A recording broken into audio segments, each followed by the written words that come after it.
दोस्तों, वह एक हाफिज़े कुरान, तहज्जुद गुज़ार नेक लड़की थी जिसके बारे में उसका बाप, भाई और शौहर कहते थे कि यह जन्नती है। मगर जब वह लड़की मर गई तो उसकी कब्र पर बिल्लियां आकर रोने लगीं। कभी वह बिल्लियां उसकी कब्र को अपने पंजों से खुरचने लगतीं, तो कभी आसमान की तरफ मुंह करके रोने लगतीं, कभी कभी अजीब सा आवाज निकालती। आखिर वह बिल्लियां उसी हाफिज़े कुरान लड़की के कब्र पे आके अजीबोगरीब हरकत क्यों करते? लोग ये माजरा देखकर कहते, ये तो हाफिज़े कुरान लड़की थी। आखिर इन बिल्लियां का इसे क्या वास्ता है? पूरे इलाके में खौफ और हड़कंप फैल गया था। किसी को कुछ समझ नहीं आ रहा था कि आखिर यह माजरा क्या है। इस कब्र पर इन बिल्लियों की मौजूदगी किस बात की तरफ इशारा कर रही है? कौन सा गुनाह हुआ था उस लड़की से जिसके मरने के बाद जानवर भी उसको माफ करने पर तैयार नहीं थे, जो उसकी कब्र पर बैठकर इंसाफ मांगते हुए नजर आते थे? यह जानने के लिए आपको हमारी आज की पूरी वीडियो देखनी पड़ेगी, ताकि अगर आप भी किसी ऐसे गुनाह या गलती के मुर्तकिब हो रहे हैं तो आज ही उससे तौबा कर लें। यह वाकया पाकिस्तान के एक पुराने गांव का है। इस गांव में जुबैदा बेगम नाम की एक औरत अपने बेटे अजमल के साथ रहती थी। जुबैदा एक बहुत बड़े जमींदार घराने से ताल्लुक रखती थी। उसे अपने एक नौकर से मोहब्बत हो गई। उसके साथ शादी करने की सजा के तौर पर जुबैदा को सारी जायदाद से बेदखल कर दिया गया था। उनके लिए मायके के दरवाजे बंद कर दिए गए। दोबारा कभी उन्हें पलटकर भी उनकी खबर नहीं ली। उसने सारी जिंदगी अपने शौहर के साथ गरीबी के आलम में गुजारी। कभी अपने बाप और भाई की तरफ हाथ नहीं फैलाया, ना उनसे कभी किसी बात की उम्मीद रखी। वह अपनी जिंदगी में बहुत खुश थे। उसकी सारी तवज्जो और उम्मीदों का मरकज उसका बेटा था। जब उसका बेटा जवान हुआ, कमाने के काबिल हुआ, तब जुबैदा का शौहर इंतकाल कर गया। वह दोनों माँ बेटा बहुत उदास थे कि अब तो अब्बा के आराम करने की उम्र थी, मगर वह हमें छोड़कर चले गए। अजमल बहुत अच्छी नौकरी पर लग गया था। उसकी अच्छी खासी तनख्वाह थी, जो घर की सारी जरूरियात पूरी करने के साथ साथ उन लोगों को सहूलियात देने के लिए भी काफी थी। तब एक दिन जुबैदा ने अजमल से अपनी इस ख्वाहिश का इजहार किया कि वह अपनी भतीजी को अपनी बहू बनाना चाहती है। अजमल को इस बात पर क्या एतराज हो सकता था? उसने सारा मामला अपनी मां पर छोड़ दिया। 25 साल के बाद जुबैदा बेगम अपने मायके की दहलीज पर गई थीं। सब कुछ बदल चुका था। सबके रवैये, सख्तियां, नफरत भी काफी हद तक तब्दील हो चुकी थीं। भाई का इंतकाल हो चुका था। भाभी अकेली थीं, बीमार थीं। सारा उनकी इकलौती बेटी थी, जो उनकी सारी जायदाद की अकेली वारिस थी।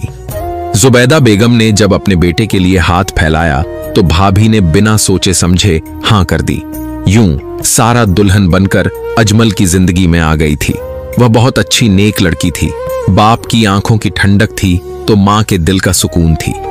सारा की शादी के 1 महीने के बाद ही उसकी मां का इंतकाल हो गया था। वह हर वक्त अपनी मां को याद करते रहते और रोते रहते। अजमल सारा से बहुत मोहब्बत करता था। वह बहुत नेक, सब्र करने वाली, शुक्रगुजार रहने वाली औरत थी ना, तो उसमें गुरूर था और न घमंड। वह नौकरों के साथ भी बहुत अच्छे तरीके से पेश आती। शादी को अभी 4 महीने हुए थे जब अजमल को उसके ऑफिस वालों ने दूसरे मुल्क में भेज दिया था, जहां पर उसने 1 साल रहना था।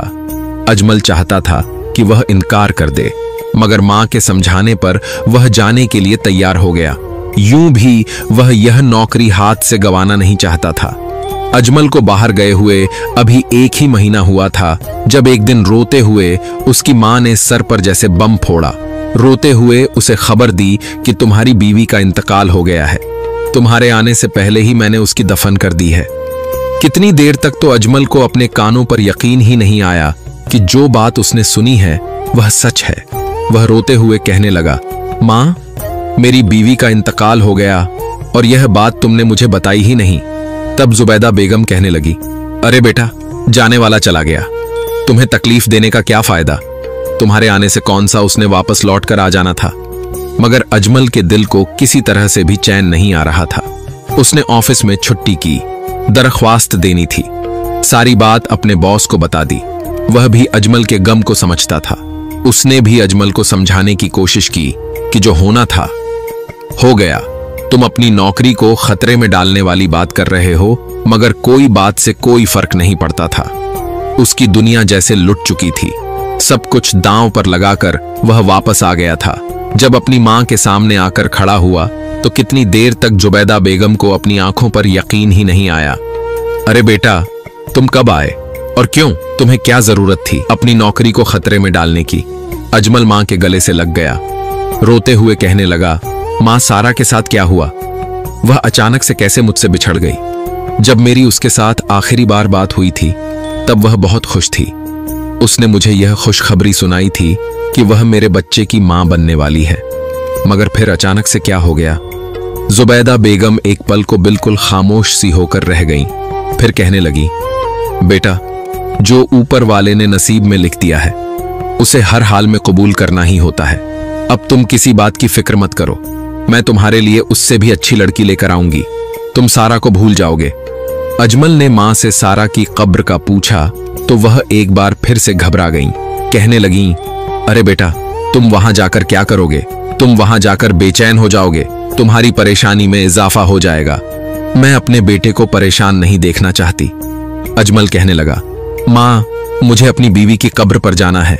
मुझे अफसोस है कि मैं आखिरी बार उसका चेहरा नहीं देख सका, मगर अब मैं उसकी कब्र पर जाकर उसके लिए मगफिरत की दुआ करना चाहता हूं और उसकी कब्र को देखकर हो सकता है मेरे बेचैन दिल को किसी हद तक सुकून आ जाए। मां के रोकने के बावजूद भी वह अपनी बीवी की कब्र की तरफ आ गया था। जुबैदा बेगम आखिर वक्त तक उसे रोकती रही थीं। जब अजमल कब्र पर आया तो यह देखकर हैरान रह गया कि उसकी बीवी की कब्र पर बहुत सारी बिल्लियां मौजूद थीं, जो अपने पंजों से कब्र को नोच रही थीं, खुरच रही थीं और अपने मुंह से अजीब अजीब आवाजें निकाल रही थीं। यह देखकर अजमल की हालत खराब होने लगी। उसने आसपास के लोगों से पूछा, यह कब्र किसकी है? वह अपने शक को दूर करना चाहता था। लोगों ने उसके शक की तस्दीक कर दी कि यह कब्र उसकी मरहूमा बीवी की है, जो कल रात के वक्त इस कब्रिस्तान में लाकर दफन की गई है। तब से इस कब्र पर बिल्लियों की आमद शुरू हो चुकी है। वह अपने पंजों से कब्र को नोचती हैं और फिर आसमान की तरफ मुंह करके रोती हैं। अजमल को कुछ समझ नहीं आ रहा था, यह सब क्या है? उसकी बीवी तो बहुत नेक थी, जिसने कभी कोई गुनाह वाला काम नहीं किया था। अजमल ने जितना वक्त भी अपनी बीवी के साथ गुजारा, उसने अपनी बीवी में कभी कोई बुराई नहीं देखी थी। फिर उसे मरने के बाद इतना अजाब कैसे मिल सकता है? जब सुबह फजर के वक्त होता तो मेरी आंख उसकी तिलावत की आवाज से खुलती थी। आधी रात को जब मैं देखता वह तहज्जुद अदा कर रही होती, फर्ज नमाज वक्त पर अदा करती, हर वक्त उसकी जबान पर जिक्र अजकार जारी रहता। वह तो इतनी नेक थी, मगर यह सब उसके साथ क्या हो रहा है? ऐसा क्यों है? वहां पर जितने भी लोग थे वह कानों को हाथ लगाने लगे तो बस इस्तगफार करने लगे। सभी कहने लगे, आज तक हम लोगों ने ऐसा मंजर अपनी आंखों से कभी नहीं देखा कि मरने के बाद इंसान को इतना सख्त अजाब मिल रहा हो कि वह लोगों के लिए इबरत का नमूना बन जाए। तुम्हारी बीवी नेक होने का ढोंग रचाती थी, उसमें कोई भी अच्छाई नहीं, उसमें कोई खैर नहीं थी। अगर उसकी जात में कोई खैर होती तो आज उसकी मैयत को इतनी संगीन सजा ना मिल रही होती। अजमल थके हारे कदमों से पीछे पलटा तो देखा वहां पर उसकी मां खड़ी थी। कहने लगी, बेटा, इसलिए मैं तुम्हें यहां पर आने से रोक रही थी। मैं नहीं चाहती थी कि तुम्हें अपनी बीवी की सच्चाई पता चले। अगर यह सब तुम अपनी आंखों से देखोगे तो तुम्हें बहुत दुख होगा। अब आओ मेरे साथ घर पर, मैं तुम्हें उसके बारे में कुछ बताना चाहती हूँ।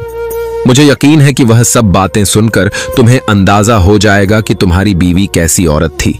मानना कि वह मेरी सगी भतीजी थी, मैं मेरा अपना खून, मैं उसे नेक और अच्छी लड़की समझकर ही इस घर में ब्याह कर लाई थी। मुझे लगा था वह मेरे घर में आकर उजाला कर देगी, मगर उसने तो मेरे घर की रोशनियों को अंधेरे में तब्दील कर दिया। जुबैदा बेगम अजमल को लेकर घर में आ गईं, उसके सामने बैठकर रोने लगी। अजमल कहने लगा, माँ, मेरा दिल गम से फट जाएगा। मेरा सर सोच सोच कर दुख रहा है कि मेरी बीवी ने ऐसा कौन सा गुनाह किया है, ऐसी कौन सी गलती की है उसने जो उसे ऐसी सजा मिली है। माँ, उसकी नेक नियति की, नेक सीरत की तो तुम भी गवाह हो। जुबैदा बेगम गहरी सांस लेकर रह गईं। कहने लगी, वह नमाज पढ़ने का ढोंग रचाती थी, नेक बनने का दिखावा करती थी। दर हकीकत वह एक जादूगरनी थी। वह लोगों के घरों को उजाड़ती, गलत सलत अमलियात करती। नापाक आमाल की वजह से उसने बहुत से घर उजाड़े, बहुत से लोगों की जिंदगी तबाह और बर्बाद कर दी। उसके इन्हीं काले आमाल की बदौलत उसका अपना घर भी बिखर कर रह गया। यह सब उसकी मरहूमा माँ भी करती थी। यह सारे काले करतूत उसने अपनी माँ से सीखे हैं। तभी तो इस घर में आज उन लोगों का नाम लेने वाला भी कोई नहीं है। क्या फायदा इस दौलत का, इस जायदाद का, जिसका ना कोई वारिस है ना कोई रखवाली है। ऐसी दौलत जायदाद किस काम की, जिससे किसी को फायदा ना हो, किसी को खैर ना पहुंचे। अजमल सन्न होकर रह गया था। उसे अपने कानों पर यकीन ही नहीं आ रहा था।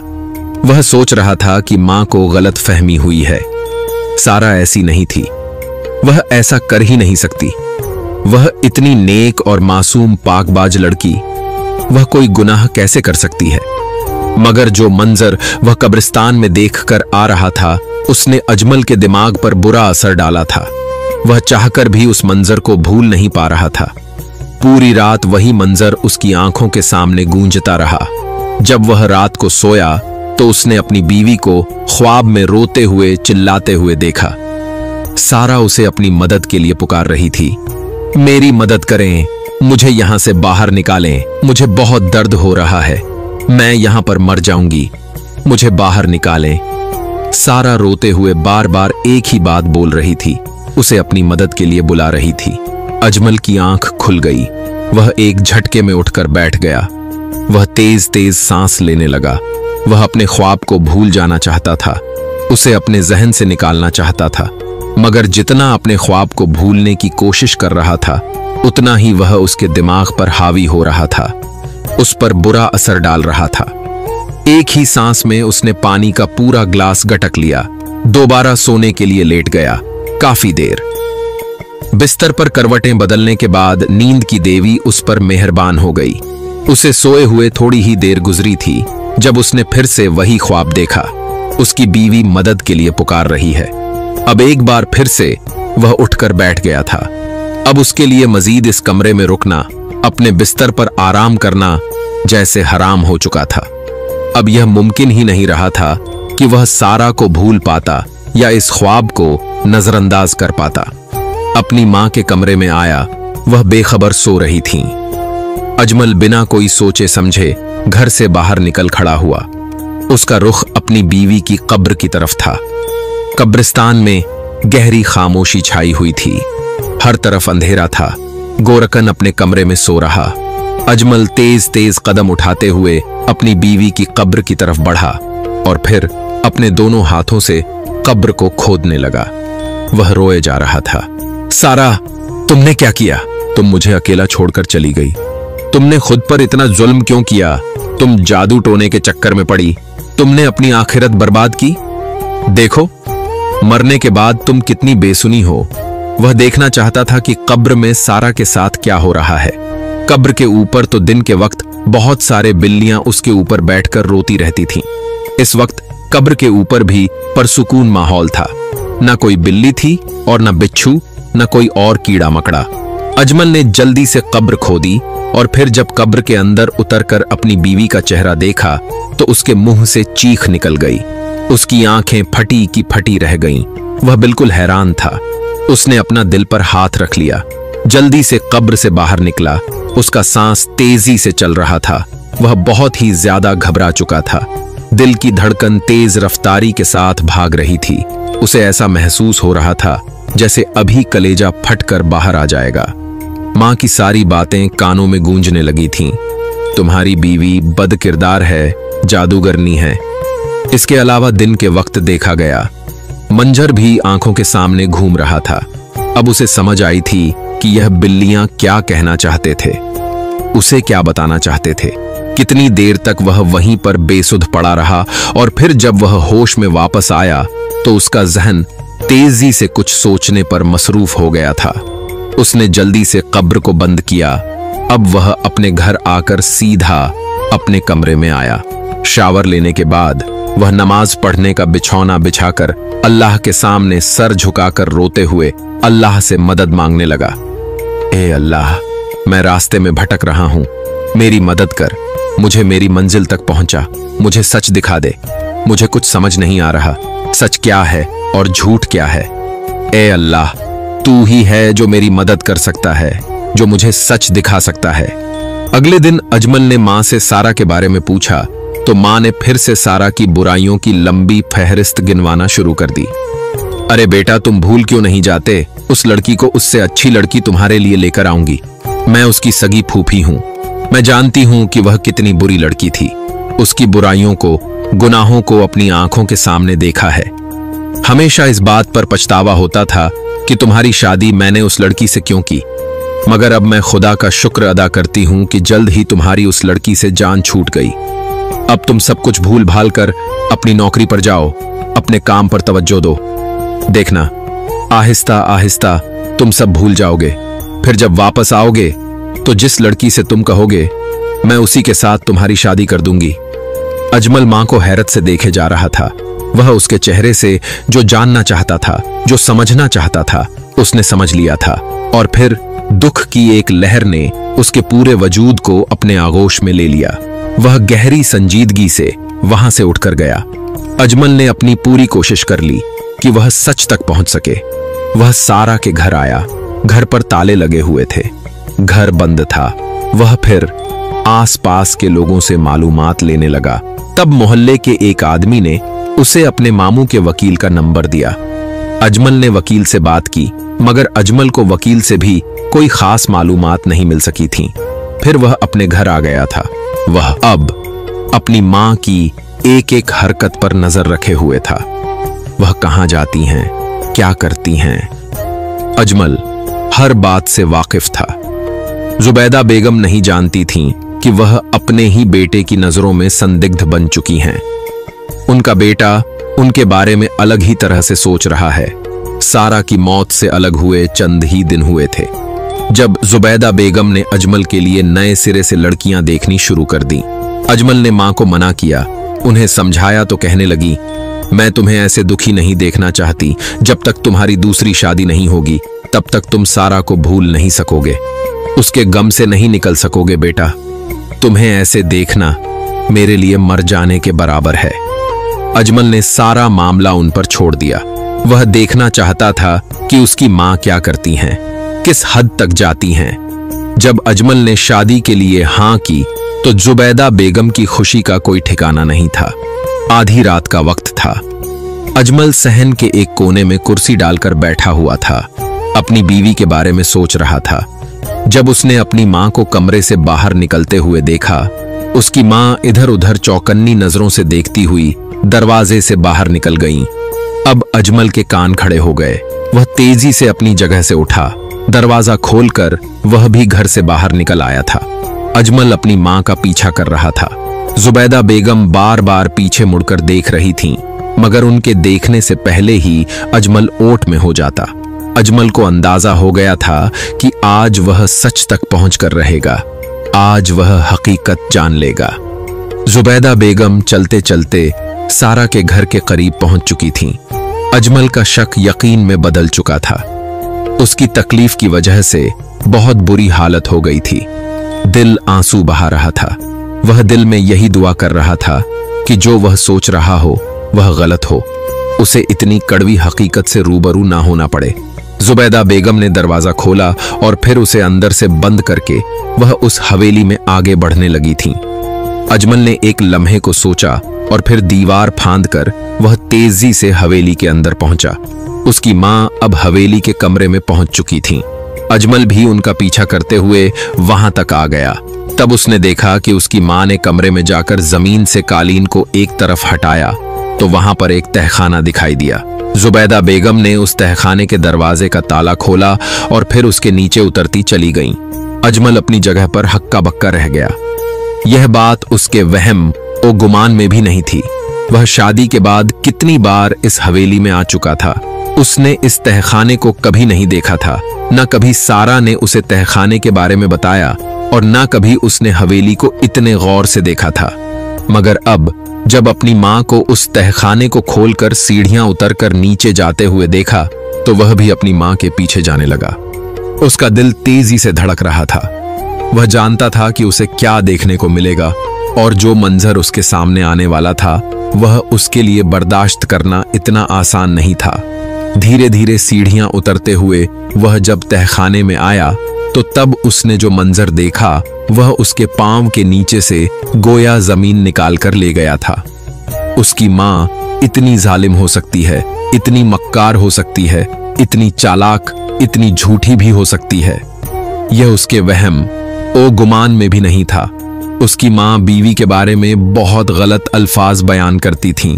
उसके ऊपर कितने इल्जाम लगाए, कितने बोहतान बांधे, मगर सच क्या था, हकीकत क्या थी, आज अजमल के सामने आ गया था। अभी तक जुबैदा बेगम इस बात से बेखबर थीं कि अजमल उनके पीछे आ रहा है। वह इस बात से बेनियाज होकर अपने सामने उस मासूम मजलूम लड़की से मुखातिब थीं जिसकी आंखें आधी खुली हुई थीं और वह खौफजदा नजरों से जुबैदा बेगम को देख रही थी। जुबैदा बेगम ने तहखाने की हल्की रोशनी ऑन की हुई थी और उनकी आवाज इस तहखाने में गूंज रही थी। मेरे बेटे ने तुम्हें मरा हुआ तस्लीम कर लिया है। तुम्हें बहुत मान था कि अजमल तुम्हें बचाने के लिए आएगा, उसे मेरी सच्चाई मालूम हो जाएगी, मगर देख लो, मेरे बेटे ने मेरी बात पर यकीन किया। उसने इसी बात को सच माना जो मैंने उससे बताया। तुम्हारी कब्र पर सांपों, बिच्छुओं और बिल्लियों की आमद ने पूरे इलाके में यह बात मशहूर कर दी है कि तुम एक गुनहगार जादूगरनी हो जिसे अल्लाह ने मरने के बाद सजा दी है। मैं इस बात पर बहुत खुश हूं कि इन जानवरों ने मेरा काम आसान कर दिया। मैं सोच रही थी कि अपने बेटे को तुमसे कैसे बदजना करूंगी, मगर अल्लाह की कुदरत देखो, इन बिल्लियों ने मेरी बात को साबित करने में मेरी कितनी मदद की है। अब कोई तुम्हें यहां पर बचाने के लिए नहीं आएगा। यह कहकर जुबैदा बेगम ने जोर जोर से ठहाके लगाने शुरू कर दिए थे। अब तुम सारी जायदाद मेरे नाम कर दो, वह जायदाद जिसकी मैं अकेली वारिस हूं। अब कोई मुझसे इस जायदाद को, इस हवेली को छीन नहीं सकेगा। तुम्हारा बाप मेरा सगा भाई होने के बावजूद भी मुझे इस हवेली में कभी वापस नहीं आने दिया। मुझे अपनी हवेली से बेदखल कर दिया। मैंने मोहब्बत की थी, कोई जुर्म नहीं किया था। शादी करना कोई गुनाह नहीं है, मगर तुम्हारे बाप के जालिमाना फैसले के बाद मेरे माँ बाप ने मेरी शक्ल देखने से इनकार कर दिया और यूं मैं दर बदर ठोकरें खाती रही। मैं जिसने सारी जिंदगी नौकरों पर हुकूमत करते हुए गुजारी थी, अब दूसरों के सामने नौकरों की तरह रहने लगी थी। मत पूछो मेरे दिल पर क्या गुजरती थी। जब मैं सस्ते से आम से कपड़े पहनती थी, मेरा दिल खून के आंसू रोता था, और यह सब तुम्हारे बाप की वजह से हुआ। अब तुम चुपचाप इस कागजात पर दस्तखत करके सारी जायदाद मेरे नाम कर दो, तभी तुम्हारी जान बख्शी करूंगी। मैं तुम्हें तुम्हारे होने वाले मनहूस बच्चे के साथ यहां से बहुत दूर भेज दूंगी, इतने दूर कि दोबारा कभी तुम्हारा काला साया भी मेरे बेटे के ऊपर नहीं पड़ेगा। और मेरा बेटा तो तुम्हें मरा हुआ तस्लीम कर चुका है, वह तुम्हें कभी ढूंढने की कोशिश भी नहीं करेगा। अपनी सास फूफी की बातें सुनकर सारा की आंखों से आंसू बहने लगे थे। मत इतना जुल्म करें मेरे साथ। फूफी, आपके साथ जो कुछ भी हुआ उसमें मेरा कोई कसूर नहीं है। अगर मेरे माँ बाप ने आपके साथ कभी ज्यादती की है तो उसके लिए मैं जवाबदेह नहीं हूं, मगर आप जो मेरे साथ कर रही हैं उसके लिए आप अल्लाह के सामने जरूर जवाबदेह होंगी। मैं आपके बेटे के बच्चे की मां बनने वाली हूं, मगर इस हालत में भी आप मुझ पर इतना जुल्म करती हैं। आपने मुझे यहां कैद करके रखा है। मुझे यकीन है कि मेरा सच मेरे शौहर को जरूर पता चलेगा और वह मुझे बचाने के लिए यहां पर जरूर आएंगे। मुझे अल्लाह की जात पर पूरा यकीन है। अल्लाह कभी भी अपने बंदों को मुश्किल में अकेले नहीं छोड़ते। मेरा अल्लाह भी मुझे कभी अकेला नहीं छोड़ेगा। मैं यहां से जरूर बाहर जाऊंगी। सारा का यह कहना ही था कि जुबैदा बेगम जोर जोर से हंसने लगी। तुम इसी सूरत में यहां से बाहर जा सकती हो अगर यह जायदाद तुम मेरे नाम कर दो, वरना तुम्हारी कब्र पर मौजूद बिच्छुओं और बिल्लियों तो सबको यह बात बता ही चुके हैं कि तुम मर चुकी हो और तुम्हें मरने के बाद कब्र में दर्दनाक अजाब मिल रहा है। यह कहकर वह जोर जोर से हंसने लगी थीं।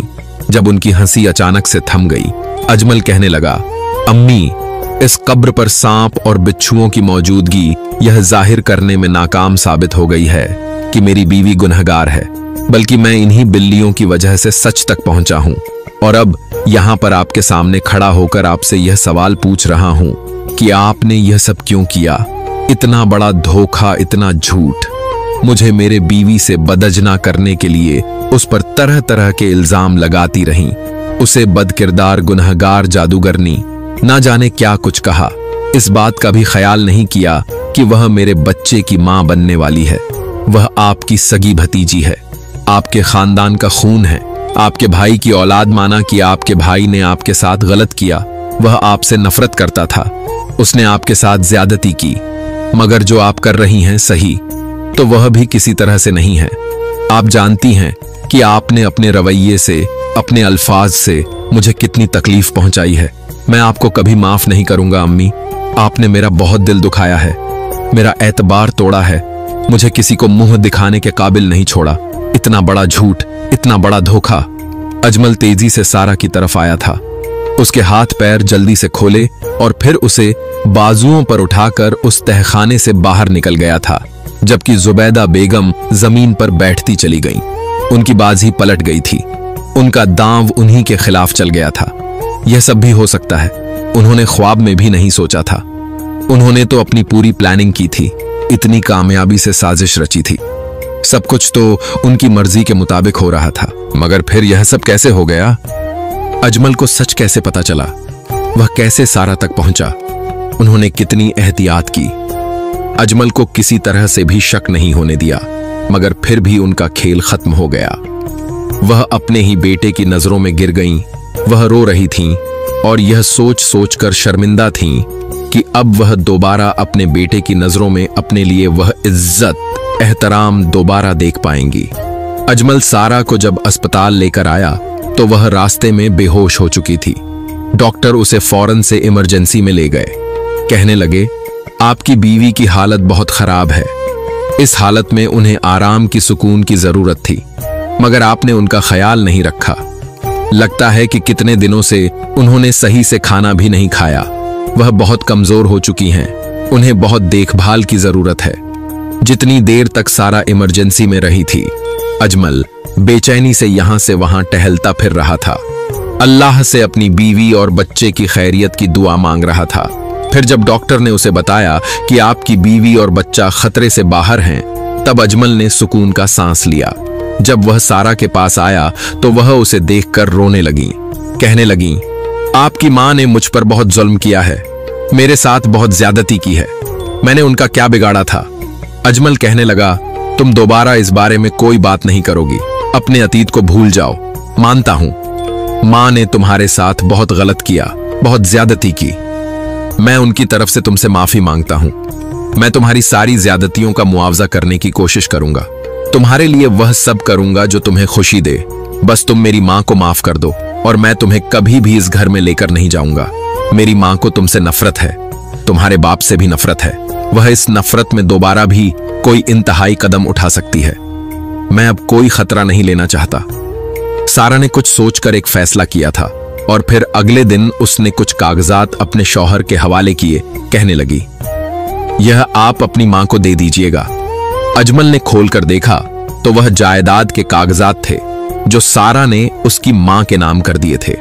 अजमल के होठों पर मुस्कुराहट उभर कर वह अपनी मां के पास गया और यह कागजात उसे देकर कहा, आपको मुबारक हो, आप अपने मकसद में कामयाब हो चुके हैं। आपको यह दौलत चाहिए थी, यह जायदाद, यह जमीन, यह घर, जिसके लिए आपने मेरी बीवी की जिंदगी को दांव पर लगा दिया, उसे मुझसे हमेशा के लिए दूर करने की कोशिश की, मगर अल्लाह की कुदरत से उसने मुझ पर सच खोल दिया। उस रात मैंने 2 बार यह ख्वाब देखा कि मेरी बीवी मुझे मदद के लिए पुकार रही है।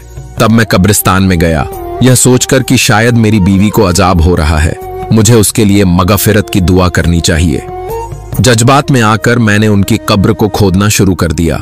तब मैंने देखा कि इस कब्र में मेरी बीवी के बजाय एक कपड़े का पुतला कफन में लिपटा हुआ है। तब मुझे समझ आया कि यकीनन यह सब आपने किया है। मगर आपने ऐसा क्यों किया? मैं यह बात नहीं जानता था, मगर अब मुझे समझ आ गई है कि आपको दौलत से प्यार है। आपको सिर्फ दौलत चाहिए और यह दौलत आपको मिल चुकी है। अब मैं अपनी बीवी को लेकर यहां से बहुत दूर जा रहा हूं। जुबैदा बेगम ने अपने बेटे को रोकने की बहुत कोशिश की। उसने माफी मांगी, उससे बहुत कहा कि वह उन्हें माफ कर दे, उनके साथ रहे, मगर अजमल ने उनकी बात नहीं मानी। अपनी बीवी को लेकर वह बाहर के मुल्क चला गया था। जुबैदा बेगम अब उसी हवेली में आकर रहने लगी थीं जहां पर नौकर चाकर थे, जहां पर हवेली की रौनकें फिर से आ गई थीं, मगर हर तरफ वीरानी और बेचैनी नजर आती थी। उनका दिल बेचैन हो गया था। वह रोते हुए अपने बेटे को पुकारती। जब अजमल से बात करती तो कहता, मैं जल्द ही आपसे मिलने के लिए आऊंगा। वैसे भी आपको मेरी खुशी से कोई लगाव नहीं है। जो आपको चाहिए था वह आपको मिल गया है। अब इस बड़ी सी हवेली में जुबैदा बेगम अकेली तड़पती फिरती हैं। अजमल कभी कभी उनके पास आता है, कुछ दिन उनके पास रुकता है और फिर अपनी बीवी और अपनी बेटी के पास वापस चला जाता है। जुबैदा अब इस हवेली में अपने बेटे और पोती का इंतजार करती रहती हैं। प्यारे दोस्तों, आपने देखा लोग दौलत के लालच में कहां से कहां गिर जाते हैं। इसलिए आप अपने जिंदगी में ऐसा गिरी हुई हरकत करने से पहले याद रखिएगा कि अल्लाह पाक सब देख रहा है। अगर दोस्तों आपको इस वाकया से सबक हासिल हुआ है तो आप सबसे पहले अपने फैमिली, दोस्तों, रिश्तेदारों में वीडियो को शेयर जरूर करें, क्योंकि उन्हें भी सबक हासिल होगा। और कमेंट बॉक्स में अस्तगफिरुल्लाह जरूर लिखें। शुक्रिया।